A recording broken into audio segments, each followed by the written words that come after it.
Movie के start में हम ऑलमोस्ट 8 साल के बच्चे को देखते हैं जिसका नाम होता है एलन। एलन अपनी फैमिली के साथ बोट के एक टूर पर आया था। सडन एलन को फील होता है कि पानी के नीचे कोई चीज है। उस चीज को देखने के लिए वो बहुत ज्यादा एक्साइटेड हो जाता है। इसकी वजह से वो पानी में कूद जाता है और जब वो पानी की गहराई में जाता है तो वो देखता है कि पानी में एक बच्ची है जो लगभग उसी की उम्र की है। दोनों बच्चे एक दूसरे के हाथों को पकड़ लेते हैं। हैरत की बात तो ये है कि एलन पानी में सांस ले पा रहा था। तभी एक आदमी एलन को पानी से बाहर निकालने के लिए उसकी जान बचाने के लिए पानी में कूद जाता है। वो आदमी एलन को पानी से निकाल कर बोट पे वापस ले आता है। बोट पर आने के बाद एलन उसी बच्ची का सर पानी से बाहर आता हुआ देखता है। वो बच्ची एलन को ही देख रही होती है और एलन के जाने की वजह से वो काफी अपसेट हो जाती है। टाइम गुजरते गुजरते 20 साल गुजर जाते हैं। एलन जो कि अब बड़ा हो चुका था, जो अपने भाई के साथ न्यूयॉर्क में रहता था। एलन को उसके बचपन का वो इंसिडेंट सिर्फ एक इमेजिनेशन ही लगता था, क्योंकि पानी में जो छोटी बच्ची थी उसे एलन के अलावा और किसी ने भी नहीं देखा था। न्यूयॉर्क में एलन एक बोर जिंदगी गुजार रहा था। उसकी लाइफ में कुछ ऐसा नहीं था जो उसकी जिंदगी को खास बना देता। एलन के सारे फ्रेंड्स भी उसे छोड़ देते हैं। इस बात से दुखी होकर एलन बहुत ज्यादा ड्रिंक कर लेता है। फिर एलन अपने भाई को कहता है कि मैं एक आइलैंड पर जा रहा हूँ, इसीलिए वो 300 माइल्स की दूरी पर एक आइलैंड के लिए निकल जाता है। नेक्स्ट मॉर्निंग तक एलन वहाँ पर पहुँच जाता है। एलन को आइलैंड की जिस साइड पर जाना था वो वहाँ पर तो नहीं आता, बल्कि किसी गलत साइड पर आ जाता है और अब उसे दूसरी साइड पर जाना था। एलन को वहाँ पर कुछ लोग मिलते हैं। एलन उनसे कहता है कि क्या आप मुझे दूसरे रास्ते पर ड्रॉप कर देंगे। वहाँ पर एक साइंटिस्ट होता है जो पानी में रिसर्च करने के लिए जा रहा था।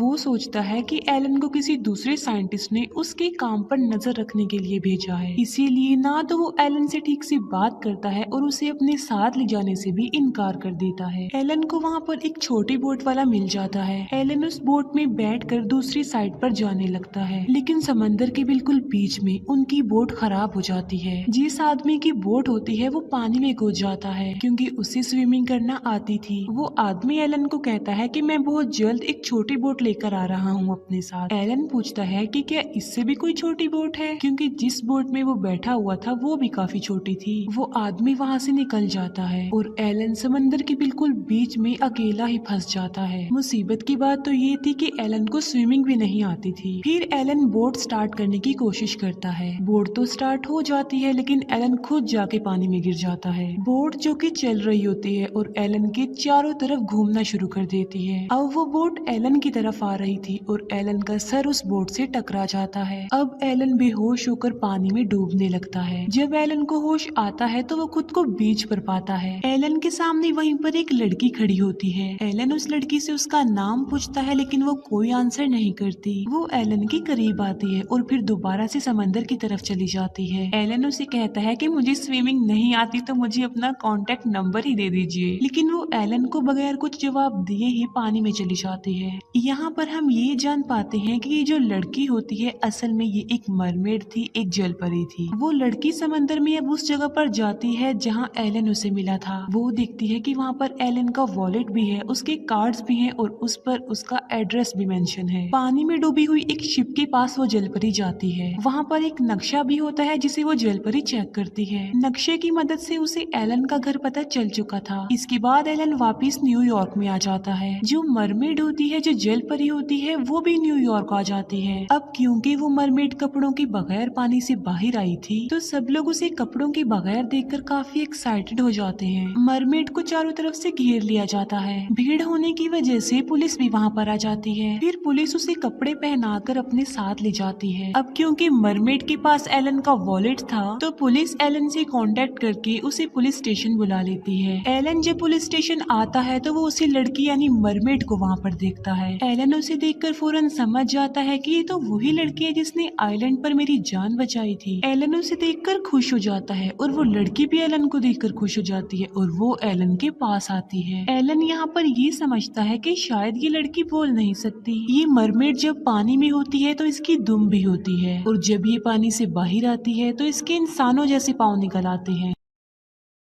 फिर एलन उस लड़की यानी उस मरमेड को अपने घर ले आता है। एलन उस लड़की को पाकर काफी खुश हो जाता है क्योंकि अब उसकी जिंदगी में कोई तो ऐसा था जो उसकी लाइफ को अच्छा बना रहा था। एलन जब काम पर जाता है तो वो अपने भाई से भी उस लड़की के बारे में शेयर करता है। मरमेड जो कि घर पर होती है और टीवी पर एक शो देख रही होती है जिस शो में लड़कियों ने काफी अच्छी ड्रेसिंग की होती है। शो में एक शॉप का नाम भी बताया जाता है जहाँ से अच्छे कपड़े मिल सकते थे। उस शॉप पर जाने के लिए मरमेड घर से बाहर आ जाती है। सिक्योरिटी ऑफिसर मरमेड से पूछता है कि आपको कहाँ पर जाना है। जलपरी कहती है कि मुझे शॉपिंग मॉल जाना है, इसीलिए गार्ड उसे जाने देता है और उसे शॉपिंग मॉल की गाड़ी में भी बिठा देता है। जब मरमेड गाड़ी से उतर रही होती है तो वो बगैर पैसे दिए ही वहाँ से जा रही होती है क्योंकि वो पैसों के बारे में जानती नहीं थी। लेकिन उसके पास एलन का वॉलेट होता है। वो एलन का वॉलेट उस ड्राइवर को दे देती है। फिर वो शॉपिंग मॉल में आ जाती है और अपने लिए प्यारे प्यारे कपड़े परचेज करती है। वहीं पर ही एक इलेक्ट्रॉनिक शॉप भी होती है जहाँ पर वो जलपरी टीवी पर देखती है कि कुछ लोग एक्सरसाइज कर रहे हैं, इसीलिए उन्हें देखकर वो जलपरी भी टीवी के सामने एक्सरसाइज करने लगती है। एलन जब घर आता है तो वो देखता है कि वो लड़की घर पर नहीं है। वो जल्दी से भागकर सिक्योरिटी गार्ड के पास आ जाता है। गार्ड उसे बताता है कि वो तो शॉपिंग मॉल गई है। एलन भी भागकर उसी मॉल में आ जाता है। एलन देखता है कि वो जलपरी टीवी के सामने खड़ी हुई है। शॉप का ओनर एलन को बताता है कि ये पिछले कई घंटों से यहाँ पर खड़ी एक्सरसाइज कर रही हैं। हमने अपनी शॉप क्लोज करनी है। हम इन्हें कब से समझाने की कोशिश कर रहे हैं लेकिन ये हमारी बात नहीं समझ रही। तब एलन कहता है कि इसे बोलना नहीं आता, लेकिन तभी वो जलपरी एलन से बातें करने लगती है। शॉप का ओनर एलन को कहता है कि ये तो बोल सकती है, आप तो कह रहे थे कि इन्हें बोलना नहीं आता। ये कहकर वो शॉपकीपर वहाँ से चला जाता है। फिर एलन जलपरी से उसका नाम पूछता है। जलपरी कहती है कि मैं तुम्हारी लैंग्वेज में अपना नाम नहीं बता सकती। एलन कहता है कि जो तुम्हारी लैंग्वेज है फिर तुम मुझे उसमें अपना नाम बता दो। जलपरी अपनी लैंग्वेज में अजीब सी आवाज निकालती है जिससे होता ये है कि वहाँ पर जितने भी टीवी पड़े होते हैं उन सब की स्क्रीन टूट जाती हैं। एलन कहता है कि मैं ये नुकसान भर दूंगा। फिर ये दोनों शॉपिंग मॉल से बाहर आ जाते हैं। एलन उसे कहता है कि तुम तो बोलना नहीं जानती थी, फिर तुमने कैसे बोल लिया। जिस पर जलपरी कहती है कि मैंने बोलना टीवी से सीखा है। असल में जितनी देर टीवी के सामने वो जलपरी खड़ी रही उसने बोलना सीख लिया था। एलन उससे पूछता है कि क्या तुम आइलैंड एरिया से आई हो। जिस पर मरमेड कहती है कि नहीं, मैं वहाँ से नहीं आई। फिर एलन उससे पूछता है कि क्या तुम न्यूयॉर्क में रहती हो। इस सवाल का भी वो ना में ही जवाब देती है। एलन को यहाँ पर समझ नहीं आती तो फिर वो कहाँ से आई है, लेकिन जलपरी के लिए वो सारा शहर सारी चीजें नई थी। जलपरी एक गाड़ी को देखकर काफी एक्साइटेड हो जाती है और उसके सामने जाकर खड़ी हो जाती है, जिसकी वजह से वहाँ पर गाड़ियों का आपस में एक्सीडेंट भी हो जाता है। एलन उससे पूछता है कि तुम कब तक यहाँ पर हो। जलपरी कहती है कि मैं यहाँ पर सिर्फ 6 दिन हूँ, उसके बाद मैं चली जाऊंगी। अब क्योंकि एलन उसका नाम नहीं जानता था तो उसका नाम मेडिसन रख दिया जाता है। एलन मेडिसन को कहता है कि मुझे नहीं लगता कि तुम होटल में रह सकोगी, तो क्या तुम मेरे साथ रहना चाहोगी। मेडिसन कहती है कि मैं तो यहाँ पर आई ही इसीलिए हूँ ताकि मैं तुम्हारे साथ रह सकूं। फिर ये दोनों एलन के घर पर रहने लगते हैं। रात को मेडिसन जागती है। वो बाथ टब में पानी भरती है और आकर उसमें लेट जाती है। अब क्योंकि मेडिसन की बॉडी पर पानी लग गया था तो उसके जो पाँव होते हैं वो दुम में बदल जाते हैं। एलन भी वहाँ पर आ जाता है और वो उसे जल्दी से दरवाजा खोलने का बोलता है। तब मेडिसन जल्दी से अपने दुम को ड्राई करती है। जितनी देर में एलन अंदर आता है उसकी दुम पैरों में बदल जाती है। एलन को उसके इस बिहेवियर पर कुछ भी समझ नहीं आती, लेकिन वो दोनों एक दूसरे को प्यार करते थे। फिर हमें वही साइंटिस्ट दिखाया जाता है जिससे एलन ने लिफ्ट मांगी थी। वो साइंटिस्ट अपने साथियों के साथ समंदर में ही होता है। वो साइंटिस्ट देखता है कि उसका एक साथी न्यूज़पेपर पढ़ रहा है, इसीलिए वो साइंटिस्ट भी न्यूज़पेपर पढ़ने लगता है। न्यूज़पेपर के पहले पेज पर वही खबर छपी थी कि किस तरह एक लड़की कपड़ों के बगैर पब्लिक में आ गई। जब वो साइंटिस्ट जलपरी की पिक्चर को देखता है तो वो समझ जाता है कि ये तो मरमेड है, क्योंकि जब वो एक बार समंदर में गया था तब उसने मेडिसन को देखा था। इसीलिए वो मेडिसन को पकड़ने के लिए न्यूयॉर्क आ जाता है। वो अपने कोलीग साइंटिस्ट को ये बताने की कोशिश करता है, लेकिन कोई भी उसकी बात का बिलीव नहीं करता। सीनियर साइंटिस्ट उससे कहता है कि तुम्हें किसी साइकाट्रिस्ट की जरूरत है। दूसरे सीनियर साइंटिस्ट को वो साइंटिस्ट कहता है कि वाकई मरमेड पाई जाती हैं, वो इस दुनिया में एग्जिस्ट करती हैं। उसका सीनियर की बात सुनकर कहता है कि अगर वो मरमेड है तो उसके पाँव कैसे हैं, क्योंकि मरमेड की दुम होती है, पाँव नहीं होते। वो बताता है कि जब जलपरी पानी से बाहर होती है तो उसके इंसानों जैसे पैर निकल आते हैं, और जब वो पानी में होती है तो उसकी दुम निकल आती है। और चाहे कुछ भी हो जाए, मैं ये बात प्रूव कर दूंगा कि वो लड़की एक मरमेड वेट है। उसका सीनियर कहता है कि क्या तुम सबको दिखाने के लिए कि वो एक जल परी है उस पर पानी डाल दोगे। ये बात सुनकर उस साइंटिस्ट को एक आइडिया आ जाता है। वो बकेट को पानी से भरकर मेडिसन का पीछा करता है। वो देखता है कि मेडिसन एक जगह पर रुकी है और वो पानी उस पर फेंक देता है, लेकिन वो देखता है कि वो लड़की मेडिसन नहीं थी बल्कि कोई और थी जिस पर उसने मेडिसन समझ के पानी फेंक दिया। इस बात पर उस लड़की का हस्बैंड साइंटिस्ट को काफी मारता है। फिर हम देखते हैं कि मेडिसन और एलन स्केटिंग कर रहे होते हैं। वहाँ पर एलन मेडिसन को शादी के लिए प्रपोज करता है, लेकिन मेडिसन इस बात पर साफ इनकार करती है।